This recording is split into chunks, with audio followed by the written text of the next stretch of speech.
Estamos desde el pueblo adentro, cuando son las 8 de la mañana con 34 minutos, y llegamos a la última etapa de nuestro programa del día, Charlie, y vamos a tratar sobre lo que es el Día del Niño, ¿no? En Argentina, ¿cuándo es? A ver, comentarnos un poco.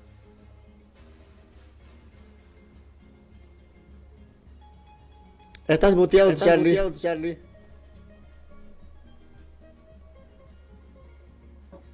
Ahí estoy. Ahora sí. Perfecto, estaba muteado. Bien, nada, bueno, teníamos para hoy más que nada poder recordar algunas cuestiones sobre nuestras niñeces, ¿no? Cuando éramos chicos, Dani, no sé si vos recordás todavía esos tiempos. Y todavía sí, pero obviamente hay muchas diferencias inclusive dentro de los países, ¿no? En Bolivia, por ejemplo, en nuestro tiempo, por ahí no se conocían esto, el Día del Niño, al menos nosotros por ahí ya ni me acuerdo bien, porque nosotros, como somos muy del campo, en las escuelitas por ahí nos decían, lo que más me acuerdo es el Día de la Madre, después el aniversario del departamento, del país, o sea que eso sí los festejábamos en grande, o sea, era una fiesta para los chicos saltar en las escuelas, así que, pero bueno, ¿qué fecha trae por fecha o por día, en este caso el Día del Niño en Argentina? Porque por lo que algo sé que, por ejemplo, el Día de la Madre en Bolivia es una fecha, el 27, que caiga lunes, martes, miércoles o fin de semana, se celebra el día, en la fecha. Sin embargo, el Día de la Madre acá se festeja siempre fines de semana. Y con el respecto al Día del Niño, ¿cómo es esto? Sí, también, justamente eso. Acá en la Argentina se celebra siempre la segunda semana de agosto. No tiene una fecha en específico, siempre es la segunda semana. Y bueno, y alguna Argentina en realidad lo que hacen es celebrarlo cuando se puede, ¿no? También, siempre dentro del mes de agosto, y los días en los que las personas se organizan, digamos, y lo celebran en ese día. Por eso es como que es un día, digamos, que es feriado ni nada de eso, pero sí se trata de conmemorar o tener un día festivo para las niñeces de alguna forma. Yo más que nada en esta cuestión quería traer una de las historias más relevantes sobre por qué se celebra el Día del Niño en diferentes lugares de Sudamérica y de Latinoamérica, ¿no? Y una de las historias más relevantes sobre eso es el Día del Niño en Paraguay. Exacto, Charlie, vamos a llegar ahí, pero antes podríamos comentar por qué en Argentina se celebra el Día del Niño, ¿no? En Argentina se celebra el Día del Niño por primera vez en 1958, a raíz de una iniciativa de la Cámara Argentina de la Industria de Juguete. Este 20 de agosto, dice, es el Día del Niño, Día de la Niñez, dice. Se trata de una fecha para recordar las necesidades, riesgos o dificultades que viven los niños. Claro, acá nos está hablando más del comercio, porque imagínate, esto fue iniciativa por la industria del juguete, ¿no? Por eso vamos a llegar a distintos, ¿cómo se llama? A distintas formas como se celebran en los países. Por ejemplo, vos tienes el dato exacto por qué en Paraguay se celebra el Día del Niño, por ejemplo. Sí, el Día del Niño en Paraguay se celebra todos los 16 de agosto, o sea, ayer. Se celebra más que nada conmemorando a la batalla de Acosta Ñu, se le nombra. Tiene una connotación muy trágica en la historia del Paraguay, a diferencia de lo que ocurre, ¿no? en Argentina. Más que nada porque durante la guerra de la Triple Alianza, Triple Infamia se lo recuerda allá en Paraguay, por los años 1865 y 1870, llamada también en Paraguay como la guerra Guazú, como guerra grande, se le dice. Los gobiernos liberales de Argentina y Uruguay, junto al Imperio de Brasil, se enfrentaron en conjunto al Paraguay de Solano López, que es un prócer paraguayo, ¿no? Solano López. Ahí seguimos con según el historiador Luc Capdevila, este conflicto alcanzó la dimensión de una guerra total de carácter colonial en el Pacífico, en el siglo XIX.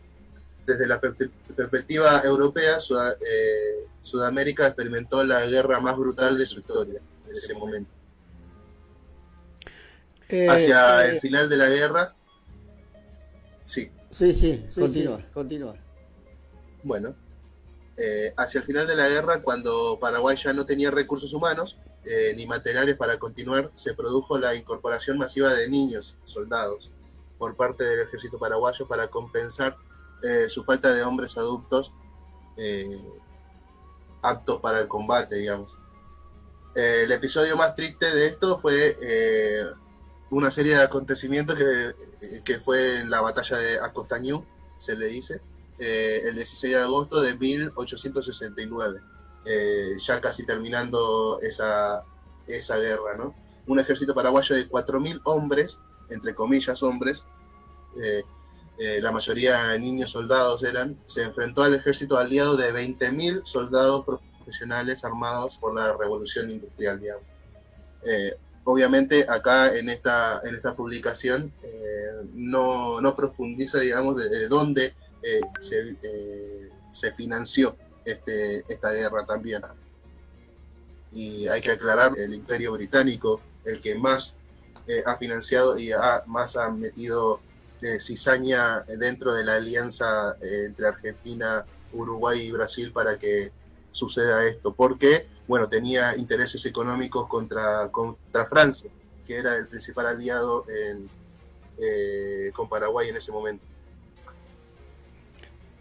Te corto un poquito. Sí, o sea que esa guerra estaba generada por empresas francesas y por inglesas. Sí, más que nada, más que nada inglesas, de alguna forma.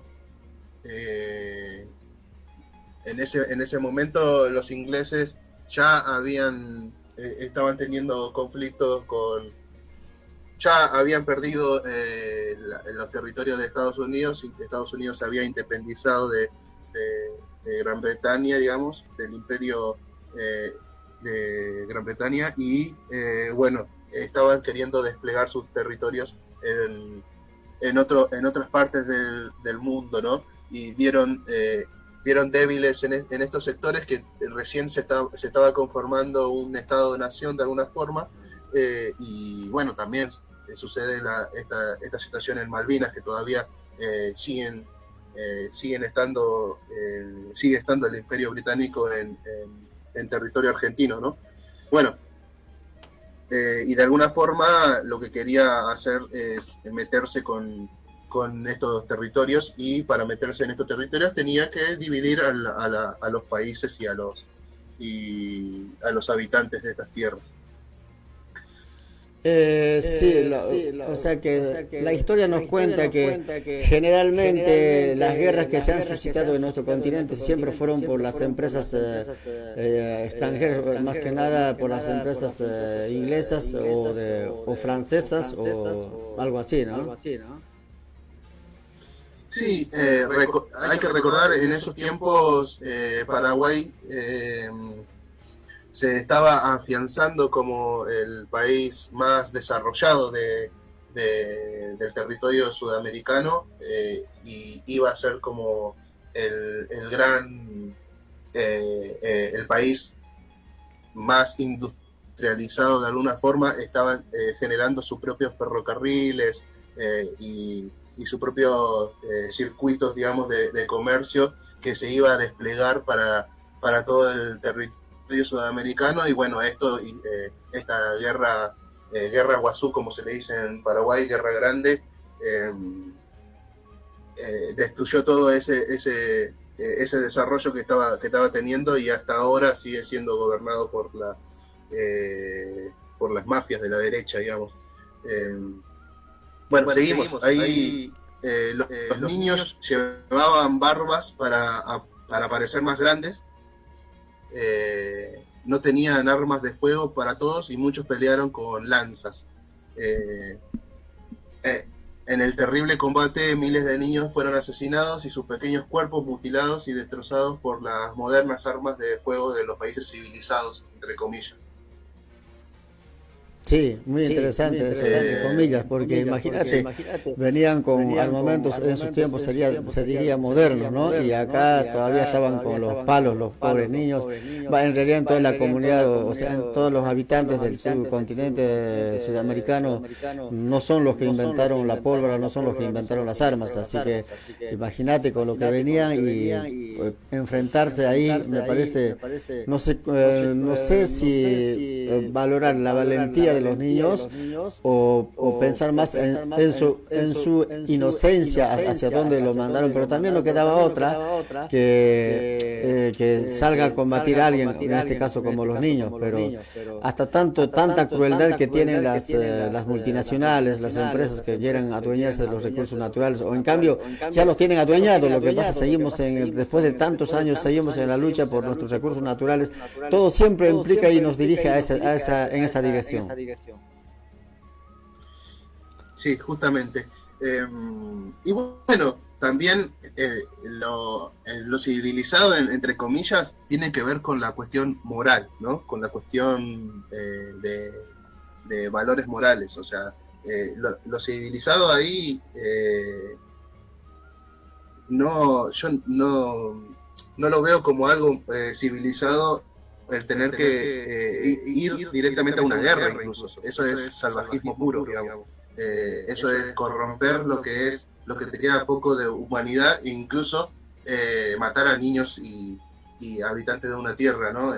Eso no es civilizado, digamos, eso es inhumano directamente. Pero bueno, para entender más o menos también el contexto de esos años, ¿no? Claro, sin embargo, a los que luchamos en contra de esos atropellos nos llaman salvajes, o sea que todos los adjetivos que quisieran poner nos los ponen, así que imagínate, por eso es importante de que la población tengamos memoria, no mucha memoria activa, dice Gato, pero es importante tener memoria, conocerlo, el pasado para ir pensando en el presente para el futuro, me parece. A ver, este hecho de los niños paraguayos, ¿en qué año pasó, Charlie? Para ir clarificando un poco. En 1869, 16 de agosto de 1869. Fue en la guerra de la Triple Alianza. Ajá. En esos años se estaba conformando el Estado-Nación en Argentina, también en Uruguay. Seguía el imperio del Brasil por parte de Portugal, ¿no? Seguía siendo un imperio y después se fue conformando, ¿no? Pero bueno, los intereses extranjeros han hecho que el territorio paraguayo decrezca de una manera impresionante. Pensemos que en esos momentos todavía se estaban conformando los límites de los territorios y esas cuestiones, y ahora vemos en los mapas un territorio paraguayo muchísimo más chico de lo que era en su momento, por cuestiones más de pueblos originarios, más que nada, que hacían los límites por trabajar esa tierra y esos espacios, y se fue limitando muchísimo en ese sentido. Seguimos ahí, los niños de 6 a 8 años en el fragor de la batalla, despavoridos, se agarraban a las piernas de los soldados. Pensemos que tenían 6 o 8 años y bueno, en tremenda inocencia, digamos, llorando para que no los matasen, y eran degollados en el acto. Finalmente, después de un día de lucha, los paraguayos fueron derrotados en la batalla. Era lo último que quedaba de la guerra, ¿no? Y entender que la la valentía de un pueblo de querer defender su tierra llevó hasta esos límites, ¿no? Es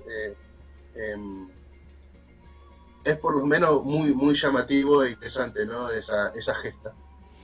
Claro, bueno, para continuar vamos a dejar un poquito de lado de este suceso, por ejemplo, no tan de lado, simplemente para ir contextualizando el avance de las empresas multinacionales inglesas en este sentido. Por ejemplo, esto pasó en 1800 y eh, era sí, decime. me olvidé el año que me habías dicho 1869. Perdón. 1869. 1869. Después pasaron casi menos de 100 años. Ya en el 1932, otra enfrentada, ya en este caso entre Bolivia y Paraguay. Entonces, muchos en las escuelas, cuando éramos niños, nos decían que el enemigo era el paraguayo, que había una guerra entre paraguayos y bolivianos. Eso me parece que hay que ir desmontando. No es el caso de que la población o la ciudadanía o los pueblos entre Paraguay y Bolivia se enfrentaron. Aquí hubo un enfrentamiento entre empresas, una empresa norteamericana y una empresa inglesa. Y a eso, o sea, por sus intereses han armado a los ejércitos de Bolivia, de Paraguay, para pelear por sus empresas. Por eso es importante que en este tiempo también seguimos en la misma lucha por los recursos naturales, que a nadie se le ocurra pensar distinto de por qué es la pelea. Son por los recursos naturales. Por ejemplo, en el marco de la guerra del Chaco, entre Paraguay y Bolivia en el 1932 y 1935 tuvo lugar una intensa participación de actores externos, eso hay que tener en cuenta en los estados y pugna. Dicha intervención asumió diferentes formas que encarnada por agentes diversos y jugó un rol central tanto en el transcurso de la contienda como en las negociaciones de paz su decisión que lo sucedieron, por lo cual se han impensable encarar en análisis detenido, dice acá, por ejemplo, ¿no? Entre la mencionada multiplicidad de actores que intervinieron en el conflicto, dice, ahí estuvieron dos empresas, por ejemplo, el Standard Oil y el otro creo que es Shell, ¿no? de ese momento. Son las dos empresas que se disputaban los pozos petroleros del Gran Chaco, en ese sentido, porque el Chaco está dividido en una partecita en Argentina, Paraguay y Bolivia, la zona del Chaco. Entonces ahí estaban los pozos petroleros más interesantes, y ahí se disputaban entre dos empresas. Y por lo tanto, como las empresas, los empresarios no lo pelearon. Los empresarios, desde en sus oficinas se visitaban seguramente y peleaban, discutían entre ellos. Pero después mandaban a que se maten a los tiros entre los pobladores, que ni un solo peso estaban peleando para ellos, ¿verdad?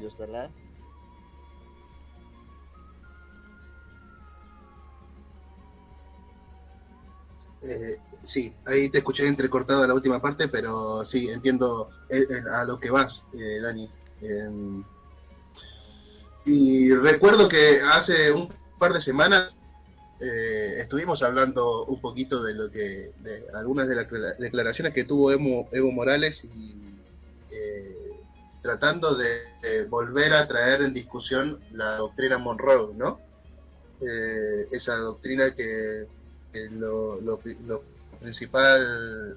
principal objetivo era entender desde la lógica imperialista estadounidense y la lógica imperialista del entre comillas, primer mundo, digamos, como Gran Bretaña y los países europeos, entienden a los territorios del sur como Sudamérica, como su patio trasero, como territorios en disputa, y no les importa negociar de alguna forma con esos territorios y con los habitantes de esos territorios, sino que lo único que quieren es llevarse todos los recursos y bienes naturales para su propio beneficio, ¿no? Obviamente eso está dentro de la discusión en estos tiempos también, y está dentro de la discusión de soberanía y de ello para estos países. Sí, todo se entrelaza de alguna forma. Exacto, o sea que por eso,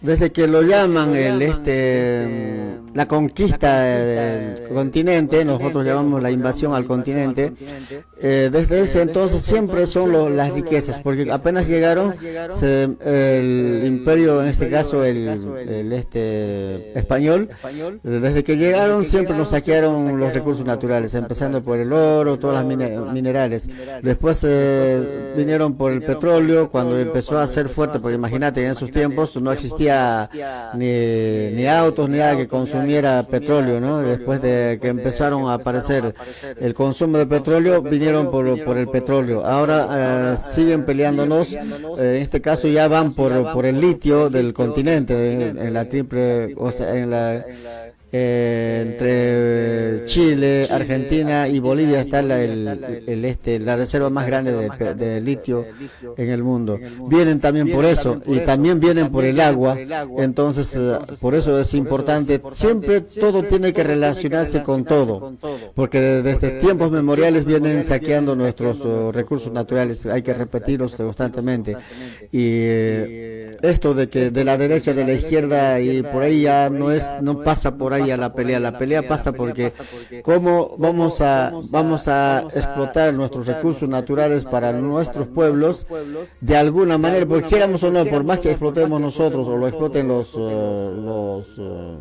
los millonarios, la contaminación también va a seguir, no es que porque nosotros lo vamos a explotar y la contaminación se va a frenar, pero por lo menos en esa explotación y contaminación va algo de riqueza que se genera de ahí va a ser para nuestros pueblos. Sin embargo, con las empresas multinacionales vienen a explotar y llevarse nuestros recursos naturales, aparte de contaminarnos o destruirnos las tierras, se llevan todo, no nos dejan nada, no hay. Imagínate, por lo que tengo entendido, en Jujuy, por ejemplo, las mineras, no olvidemos que las mineras ya están llevando, ¿cómo se llama? Algo de litio, y otras, no recuerdo, otras minerales, y están dejando una regalía de 2% para... Incluso se dice que llevan el 2%, no sé qué mañas, artimañas lo hacen, sin embargo me parece que llevan todo, pero por eso hay que siempre sobreponer constantemente de que la pelea constante son los recursos naturales, nuestras riquezas del continente. Bien, Dani, son las 8:58 de la mañana, estamos terminando el programa de Hablamos desde el Pueblo Adentro. Esto fue la historia, ¿no?, de cómo surge el Día del Niño en Paraguay en este caso, pero también para entender la historia de diferentes lugares, ¿no?, de cómo surgen estas celebraciones, ¿no? Por un lado, hay países en los que se piensa mayoritariamente que son fechas del mercado, ¿no?, que surgen del mercado para comprarle juguetes a los niños, En el caso de Argentina, por ejemplo, eso nos dice la historia, ¿no? Porque, en el caso de Paraguay es una triste realidad, por el sufrimiento de los niños mira, han tenido que participar en la guerra sin nada que ver por los intereses de los grandes. También creo vamos a reflejar un poquito de por qué el Día del Niño en Bolivia. El documento eso te iba a preguntar justamente. Surgió como una respuesta ante la desigualdad y maltrato que sufrían los niños en el mundo. 3 años después, en 1955, mediante decreto supremo 04017, el gobierno del presidente Víctor Paz Estenssoro instituyó el 12 de abril como Día del Niño Boliviano. O sea que, viste, es muy diferente a por qué se declara en Argentina y en Paraguay. Así que estos son los relevantes por el Día del Niño en nuestro continente, Charlie. Creo que llegamos a la final de nuestra programación, así que habrá que ir despidiéndonos hasta el lunes. Sí, y como reflexión final, digamos, invitar a toda la comunidad, a la audiencia y todo a festejar y celebrar de la mejor manera con las niñeces, ¿no? Hacer una comidita rica, tratar de jugar y tener un ambiente sano para las niñeces y que lo principal es el poder hacer que los niños para jugar y reflexionar sobre la educación, ¿no? También, que es muy necesaria en esos años de aprendizaje, ¿no? Cuando sos niño y niñas, necesitamos tener un buen espacio de aprendizaje y eso es lo primordial. Exacto. Bueno, muchísimas gracias, estimados oyentes. Terminamos nuestro programa del día cuando son las 9 de la mañana con 1 minuto. No sé cómo seguimos con el clima del tiempo, Charlie. Bueno, de acá a 2 horas que hemos pasado desde el principio, lo único que ha pasado, bueno, paró la lluvia, sigue nublado, y tenemos una máxima de 14 grados. A diferencia de ayer, bajó bastante la temperatura por el clima, ¿no? Pero es agradable, digamos, y es lo que debería pasar en estas épocas, ¿no? En invierno. Exacto. Nada. Bueno, gracias, estimados oyentes. Con nosotros nos vemos el día lunes en un nuevo programa. Hablamos desde el pueblo adentro por Radio Integración Boliviana 88.5. Hasta el lunes.